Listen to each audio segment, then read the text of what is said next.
নমস্কার বন্ধুরা, আমি জয়রাজ খেল গল্প পরিবারে আপনাদের স্বাগত জানাই। কাফার নেশন কাপের গ্রুপ বি ম্যাচে ভারত মুখোমুখি হয়েছিল ইরানের, যেখানে দুটি অসম শক্তির মধ্যে লড়াই ছিল। ইরান, যার বর্তমান ফিফা র্যাঙ্কিং 20, তো বোঝা যায় ফারাকটা কতটা। সেখানে ভারত ইরানের কাছে 3-0 গোলে হেরে যায়। কিন্তু যদি খেলার কথা বলি, ভারত যথেষ্ট ফাইট দিয়েছে। তাদের যা রিসোর্স আছে, খালিদ জামিল পুরো টিম পায়নি, মোহনবাগান তাদের প্লেয়ারদের ছাড়েনি, এবং যেই প্লেয়ার গুলো আসেনি সেটি ভারতীয় ফুটবলের কি প্লেয়ার। তো তাদের ছাড়া 10 দিনের ক্যাম্প করে যথেষ্ট ফাইট দিয়েছে খালিদ জামিল, তাকে বাহবা দিতেই হয়। এবং ইরানকে 58 মিনিট পর্যন্ত আটকে রেখেছিল। 58 মিনিটে হোসেন শাহ ইরানের হয়ে প্রথম গোল করেন, এবং এরপরে ভারত কিছু চেঞ্জেস আসে।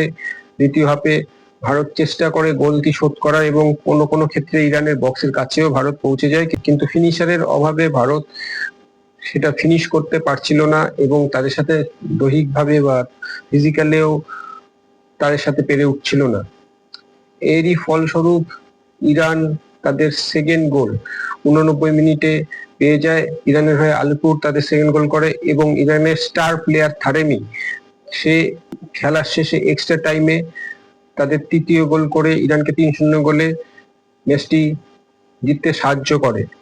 এর ফলে ইরান কাফা নেশন কাপের ফাইনালে উঠে গেল। আর ভারতের সামনে এখন রয়েছে কাফা নেশন কাপের থার্ড প্লেস খেলার সুযোগ।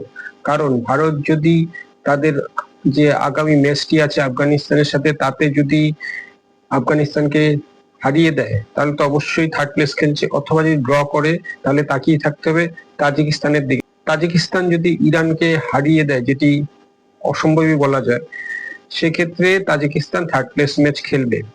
অথবা ভারত যদি আফগানিস্তানের কাছে হেরে যায় এবং তাজিকিস্তান যদি সম্মত হয় ইরানের সাথে ড্র করতে, তাহলেও তাজিকিস্তান চলে যাবে। তো আশা করা যাচ্ছে ভারত থার্ড প্লেস ম্যাচ খেলছে। এটি কিন্তু ভারতের কাছে একটা বড় অ্যাচিভমেন্ট হতে চলেছে, কাফা নেশন কাপে থার্ড প্লেস ম্যাচ খেলা।